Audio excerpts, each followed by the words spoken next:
Welcome back to another video, everybody. Behind me is a BMW X3 sDrive30i, and of course, just in true BMW fashion, the name is as long as the alphabet. But it is a great car. Let's check it out. Let's see all the goodies that it has to offer. Is it the ultimate driving compact SUV? Let's find out, see how it compares to the Audi Q5. We did review an SQ5, but we can compare the interior and all that, as well as let's compare it to the Mercedes-Benz GLC, see how it stacks up. This one here is like an X-line version. I think it's purely an interior aesthetics package, but still, nevertheless, we will evaluate it for what it is, see how it drives, and see if the powertrain is good enough. But let's take an exterior look, let's take an interior look, and take an in-depth drive and see exactly what BMW is offering in their latest compact SUV. To the front of the BMW X3, you do have BMW signature LED system over here with the two. Now this is still the older design with the two full rings. The new ones have like the half rings and it's different. Here you do have some fog lights with some well integrated parking sensors down here, as well as on the side. Here you have the BMW logo, and again, the X3 is one of those that hasn't been cursed by the new BMW ugly grille that I reviewed on the M4. However, the new X3 that's coming has been cursed by some ugly designing, but for now, this is what we have, and this is what I will review. Coming down here, we have a nice set of alloy wheels. They're wrapped in nice rubber, 245 on the width, so good for handling, 19-inch design. It's absolutely perfect. I love it. The brakes are nice and big. Gives you that additional stopping power that you want in a sporty SAV, as BMW likes to call it, but they're nice wheels nevertheless. Here you do have some venting right here. Same thing that we saw in the 5 Series. It's a BMW aesthetic thing, but it is functional, which is nice. Here you have a mirror, body painted, of course. Looking at the overall side profile of the X3, it looks like a standard, as X3 should, a compact SAV. Had to pause it right there. There's a truck moving and you guys wouldn't be able to hear me. Here's the fuel door. Pops right out, really nice. Of course, it does require specified premium fuel, but there you go. There's the wheels. You do have a electrified version if you want it. This is the sDrive, which means a rear-wheel drive 30. Which uses the regular base engine. I really like how there's dual exhaust pipes at the bottom. Looks really clean. It's not fake like the SQ5 was. I really hated that, but this one's real, which is good, especially BMW calling themselves the ultimate driving machine. The taillights are very nice, very clean, very tasteful. Again, here's the same side profile. But let's go ahead and check out what BMW has for us under the hood. Under the hood of the BMW X3, you do have the twin power turbo 4-cylinder from BMW, pumping right in the mid 200s of horsepower. Pretty good. It's standard in line with everything else in this segment. The twin power turbo, basically what that means is a single turbo with 2 scrolls, so kind of like a twin turbo, but kind of like in the middle.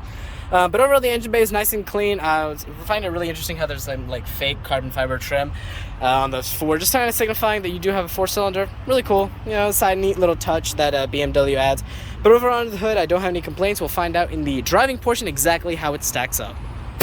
Into the BMW X3, here's the key fob, signature BMW key fob, just like everything else. I wish there was a little bit more differentiation, but it's fine. You have the lock, unlock, proximity key system, of course. At this price point, you do expect that. Before we hop in, on the blind spot, here's your blind spot monitoring on the mirrors. But to unlock it, just put your hands behind it. To lock it, just push this ridge right here, and the car will lock right up. But opening it right up, the interior is very nice. You can see the door panel right here. Wood, soft touch plastic, nice leatherette. Looks like a leatherette right here. I have a speaker. I like how the same thing. Speaking of the X line, see how it says like X line right here. Really interesting, really, different. I like the trim on the window switches. It's really nice. The metal trim, it's really nice. I had no issues with it at all. Hopping into the X3, closing it, very solid. I have no issues with it. This is the older style BMW gauges. But cold and dark, let's go ahead and start this up. I really like the start-stop button. The metal feels really good. But looking here at the gauge cluster, it looks really cool. I like how there's the X3 right there. So it's mostly analog, but the center is digital. Let me turn this fan off so you can actually hear me. There we go. So you can see right here, there's the gauge cluster, everything like that. So the middle is digital, but everything, the surrounds are all analog. Coming out to the steering wheel, it's very nice. BMW logo. I like the engine cover, or the airbag cover looks really nice. The steering wheel, of course, like every other BMW, is nice and solid. I have no issues with it, just like BMW and Audi always does. It's very, very solid steering wheels. Here, I wish the screen was a little bit larger. It's a little bit on the smaller side compared to its competitors, but it's fine. Gets the job done, no issues whatsoever. The actual size of it's not actually, the size of it's not bad. It's just I wish it was a little bit taller. It's a little bit too slim for me. I really like how BMW gives you this button where you can turn off all the driver aids or leave them all on with one touch of a button. Down here you do have your audio controls and your still physical AC controls, which is absolutely amazing. This is a new touch. I like how it says X3 down here. It's really cool with that X-Line package. Here you go with the cup holders. There's some. I wish there was a wireless charging pad here. It's a good space for it. You have a regular USB port. Here's your traditional BMW shifter part.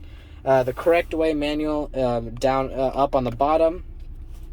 Here you have Sport, Comfort, Eco, Pro, different driving modes. Your camera mode right here. You get your front camera right there. Here is your electronic kind of parking brake with the auto hold and your iDrive controller. iDrive is of course still one of the better infotainment systems. I think Audi still edges it out just a little bit. Looking in here, you do have a USB-C port, which is nice for keeping it nice and contemporary.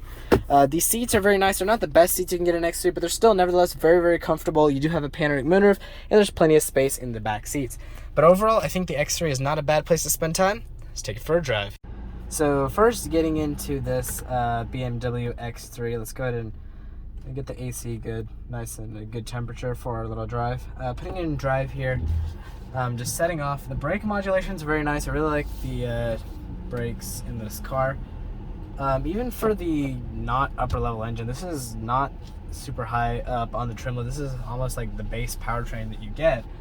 And actually I have zero issues with it. It comes on very strong. The acceleration's more than plentiful for what you're going to use. I mean, unless you plan on going like all speedster on the car, I really don't think that it's a super big issue. Now, accelerating through right here, the engine it's very smooth. The steering's nice and light. I like it.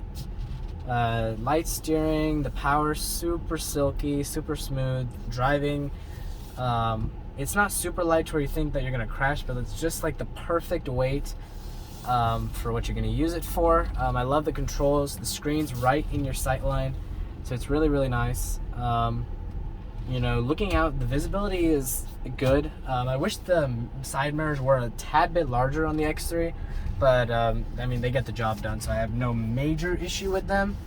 But this car's compact size does give you the ability to take in tighter spaces where like something like an X5 or an X7 wouldn't be able to fit.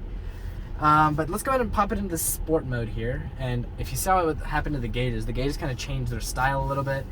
You do have Sport, Plus, and Individual, so we're going to put it in Sport Plus. You get extra dynamic is what BMW claims.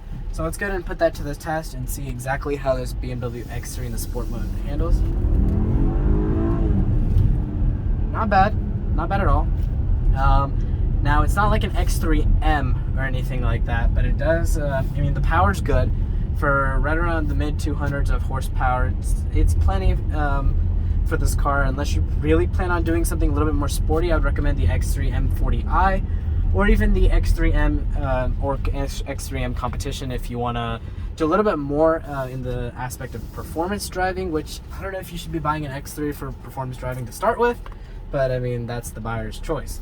But for a regular X3, this powertrain's more than good for any normal city driving that anybody's gonna do. You do get the really cool 360 camera system, which is great. Helps you maneuver this even small SUV just that much better. Let's go ahead and put comfort mode and see exactly how comfort mode feels out on the road. Sitting still, you're not going to feel anything anyway. So go ahead and setting off the brakes. Let's try this auto start stop system. Let's wait for it to turn off. Let's see if I can get it to turn off there. No, it doesn't want to turn off right now. But take my word for it that the auto start stop system is very good. It's hard to notice. The suspension on this is a little bit more firm than the Q5, but you do expect that because BMWs a little bit more of sporty of an SUV. But just accelerating normally, it does push you back in your seat just a tad. I mean, not anything extreme. It's not a sporty car, but it does push you back in your seat just a tad under full acceleration in that sport setting. The turbos provide the torque in a very efficient manner. I do like that. It's a great car. I have no issues with the way it drives. The sight lines are great. The mirrors are great.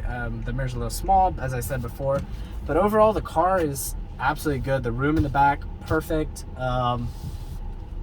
You know, just maneuvering. You can maneuver this car so easily, and you have all those cameras just to aid you if you need it. If you crash this car, something you shouldn't be driving to begin with, because it's so easy to maneuver this car around anything. Again, I love the steering on this car. It's just it's such a blend of light and heavy and sporty and comfort, all mixed together. BMW has really knocked it out of the park in that aspect.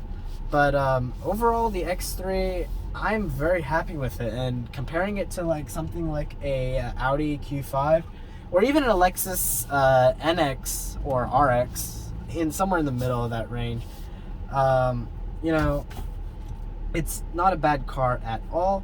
I do really like it, and you know, that's pretty much it. If you're interested in this vehicle or any vehicle from BMW, make sure you contact Michael Brim Jr.